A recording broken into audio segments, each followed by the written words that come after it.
Je me souviens encore de l'époque où je disais à mon frère, je vais faire quelque chose, soit on va monumentalement échouer, soit on va monumentalement réussir. Et je pense qu'on est sur le chemin où on n'a pas encore échoué. Donc voilà, il y a de quoi être fier quand même. Notre passager du jour n'est autre que Alain Ekambi. C'est un tout petit peu dans un berceau de la tech au Cameroun que nous vous emmenons. Suivez-nous.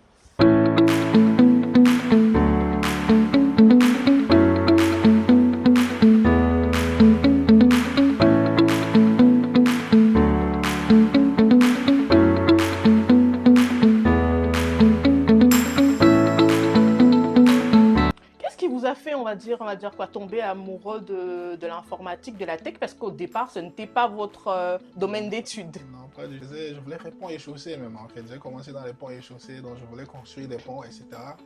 Mais quand je suis parti en Allemagne à l'époque, je n'avais pas des bases en technique parce que j'ai fait la terminale D ici, donc en général. Donc quand j'arrive là-bas, il fallait vraiment avoir des bases parce qu'on faisait la base de nos études. Il y avait aussi beaucoup d'architecture, donc il fallait faire beaucoup de dessins techniques. C'était pas vraiment mon truc.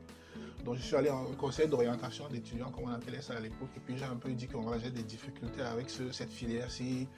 Qu'est-ce que vous pouvez me conseiller d'autre? Et puis ils ont un peu étudié, ils ont dit ah, vous aimez bien les mathématiques, vous aimez bien la logique, peut-être l'informatique serait quelque chose pour vous. Donc allez voir un semestre et puis si ça vous intéresse, vous revenez nous dire ce que vous en pensez. Je suis allé dans un cours d'informatique et puis c'était comme le coup de foudre en fait. Je me suis vraiment retrouvé dans mon élément. C'est comme ça que je parle des ponts et chaussées pour l'informatique. Qu'est-ce qui vous a finalement mis ensemble, qui a mis ensemble toutes ces personnes-là dans ce projet? Bon, d'abord, Daniel, il arrive vraiment par hasard dans le projet. Du moins, il m'est vraiment tombé dessus comme ça, entre guillemets. Il m'écrit un jour comme ça sur Facebook. Voilà, j'aime bien le projet, je suis très intéressé. J'ai bien envie de participer. J'étais très sceptique, vraiment. Parce qu'avant lui, il y a d'autres personnes qui sont arrivées, ils sont découragés, ils n'ont même pas fait 2 mois. Donc je me suis dit, avant de commencer encore à dire à quelqu'un c'est quoi le projet, et puis il va disparaître dans 2 mois. Et mon cœur m'a dit, essaye, on ne sait jamais. Il allait un peu sérieux. Et puis, je suis vraiment tombé sur quelqu'un qui était tout aussi passionné par le projet que moi-même. J'allais dormir, lui, il était toujours là en train de faire des choses. Donc, c'est pour ça que Daniel arrive dans le projet. Ensuite, je tombe sur Vitora, quelques années après, elle aussi, elle croit vraiment à la vision, elle comprend vraiment ce qu'on veut faire. Donc, elle joue aussi le projet.